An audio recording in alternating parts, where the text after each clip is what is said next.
Hello and welcome to this, the first of hopefully many epic chats. And today I'm going to be talking about solo play. Um, just want to say first of all that this question came directly from the community. If anybody's not aware of this, there's a group called Epic Space Marine 40k Middlehammer on Facebook, which is a great community. Everyone there is really friendly, so I recommend you check it out. And Derek, the admin that runs the page, is doing a great job, has been doing it for years now. There's a lot of good material there, and as I say, a nice community, nice people to chat to. There's also several other epic groups on Facebook, which I'd also recommend checking out if you've not looked at them. Anyway, that's enough of that. But anyway, Graham Bevan of that group has suggested, he said he would be interested to hear if I've got any ideas about epic solo play. I think it's a really good time to talk about this because with the global pandemic that's going on, a lot of people have been dusting off their old minis and painting, been painting their miniatures and looking through their collections and so on. One of the things that I realise a lot of people probably want to do but can't do is play a game of Epic, and they can't have people over because of restrictions that are happening. So yeah, it's not an easy, it's not an ideal situation to play solo play. Is the first thing I would say straight off the bat.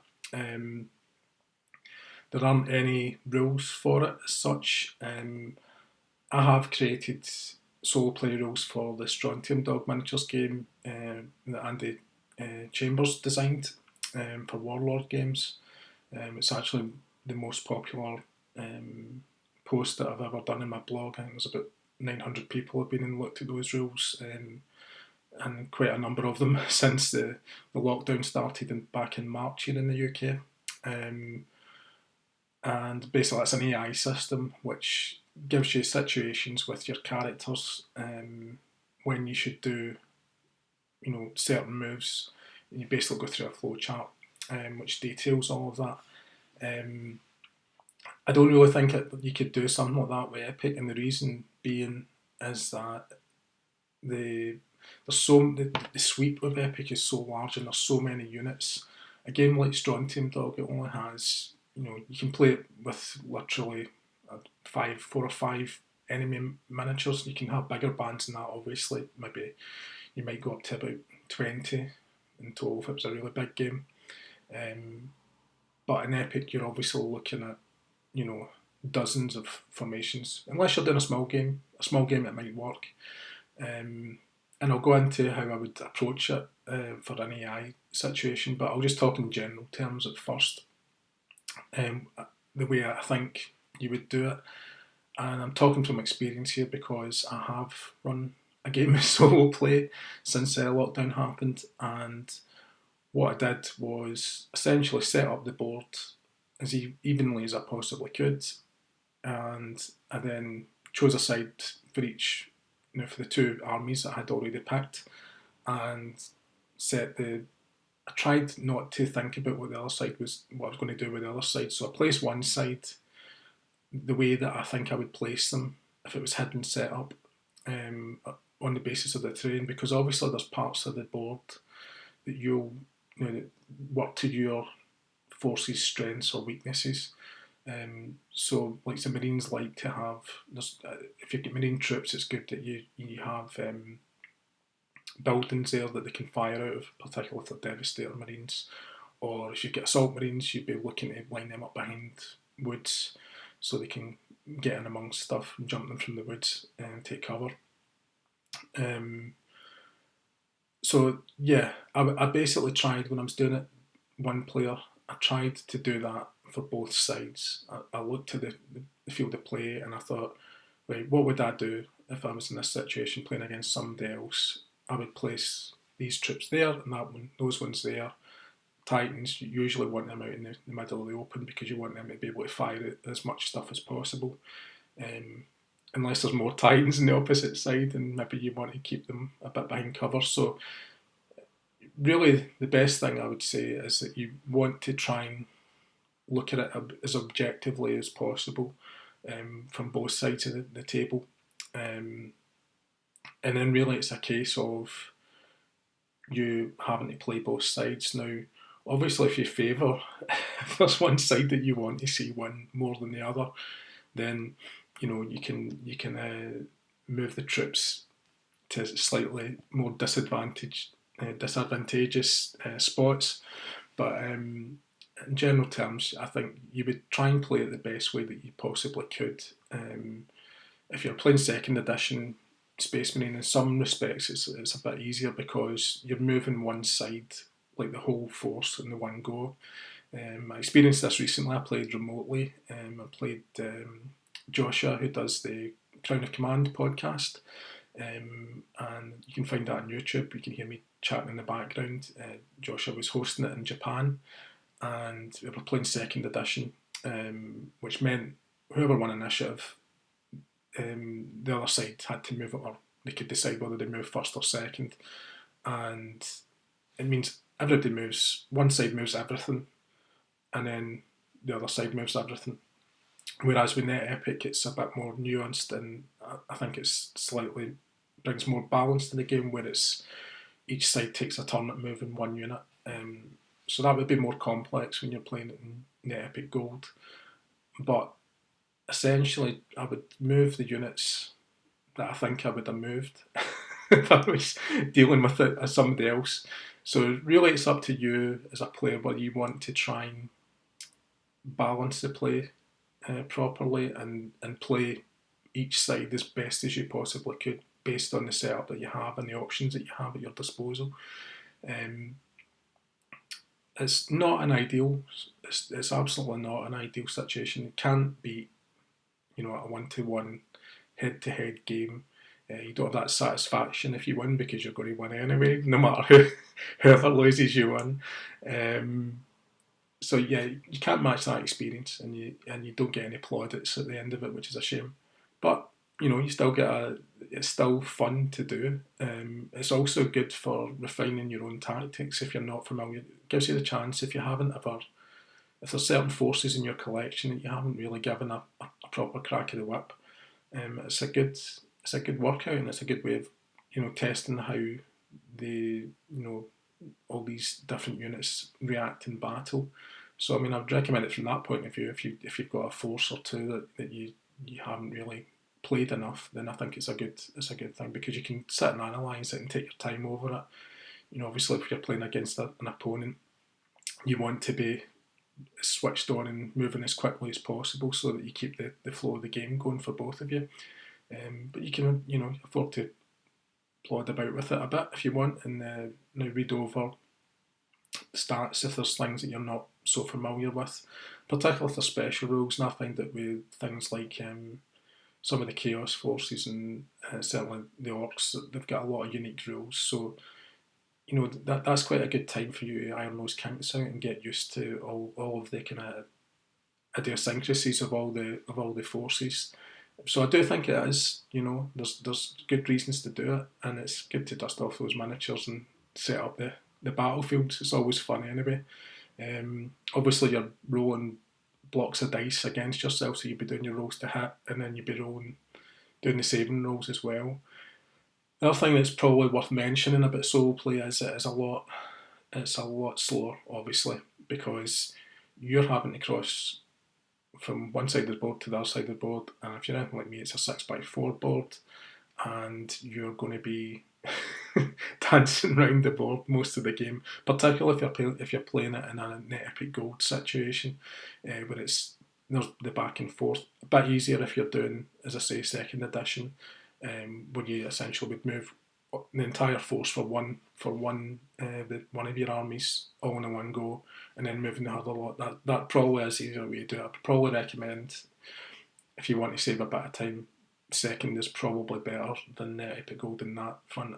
I don't think the game overall is just. I think Net Epic Gold brings an extra bit of balance to the game, and I think it's a better game. There's not much in it because it's essentially the same game, but the turn sequence changes are really, really good. And I never thought I loved second edition, and I never thought I would change from second edition. But as soon as I tried Net Epic, I was it's like there's no going back. This is really great. And it was still using all the same units and same stats that you were using in second edition. Some of the costings have changed, and one or two of the formations have changed, notably from memory. The Wind Rider host to the Eldar, that was cut back because that was a bit crazy, the number of bikes. I loved it, of course, because I was a big Eldar player, but I think being objective about it, yeah, they did the right thing in neutralising that a wee bit. So some of the points costings are better balanced. Even if you're playing second edition, I do recommend having a look at Net Epic's army lists. I think, as I say, they've just been tweaked here and there, and it gives a bit better balance to the game.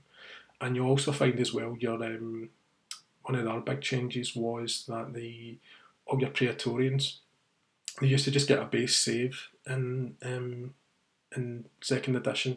They've now got hit locations the same as Titans do, and it makes them a bit more sturdy, and they can take a bit more of the incoming fire because you roll those scatter dice the same as you would for a Titan, so you don't always hit the bridge. The bridge is what you're going to be going after, and trying to hit that, and that has a one save, the same as a normal the Praetorian would have had, but the difference is beforehand, if you failed that roll, it's destroyed, it's gone. With this, it's a damage roll, the same as a Titan, so they do tend to take a bit more punishment than they used to. So I'd always recommend, if you're a second edition player, please have a look at the Net Epic armies, because even if you don't want to change the turn sequence, I think you'll find there's some improvements in there that are well worth a look.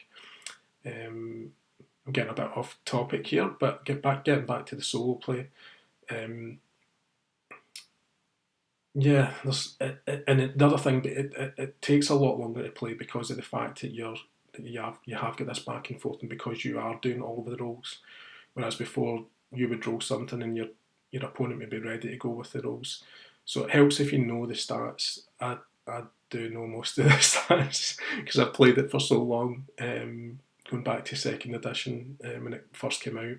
So I know most of the stats about how fast things move, what their range is, what their roll to hit is, what their modifier is, all these things.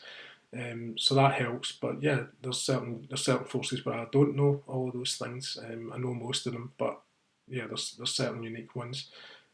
So be prepared for a bit of extra time to play. So being realistic, you might want to do something like a 2,000 or 3,000 point battle and at first to start out and see how you get on. Yeah, so that's I think that is really the only viable way you could do it. Now, I did mention about AI earlier on. If you could do an AI system, what it would involve, if I was to do it the same way that I did with Strontium Dog to a degree, I basically had three types of units. I had I kind of categorised them into ones that were good for shooting, ones that were good for close combat, and ones which were neither, which were in a kind of middle grey ground. They could be used for either thing, and I think you could apply that same theory, if you like, to Epic. So you would have close combat troops, and you would have ones which were shooting specialists. So just taking the Marines as an easy example, your assault troops would be close combat, they would come under that, and you would have an AI chart for that, essentially saying, is there something, in range that you can charge, engage in close combat? If there is, you do it. If there's not, is there something you could shoot at? Then you would shoot at them. And if there's neither, then it would be a case of they would move as far as they could now to close in on the enemy, making use of cover if there is cover there, so that they're not just blindly exposed. Whereas a squad of Devastators, you would have, is there any targets for you to fire at? Yes, then you do first fire and you go straight into your roll and your dice. If there wasn't, it'd be a case of moving into a position, where you can fire. That might be advancing or it might be charging, and if you can't get to fire end of this turn, that's the way I would approach the AI for it, and so it'd be dead easy for things like that, and tactical trips would be falling into the kind of middle ground, and the middle ground would be a question of, can you shoot at it first? If there's anything in range, no. Is there anything you can charge at in range, no. Then you would then advance, but use cover if you can.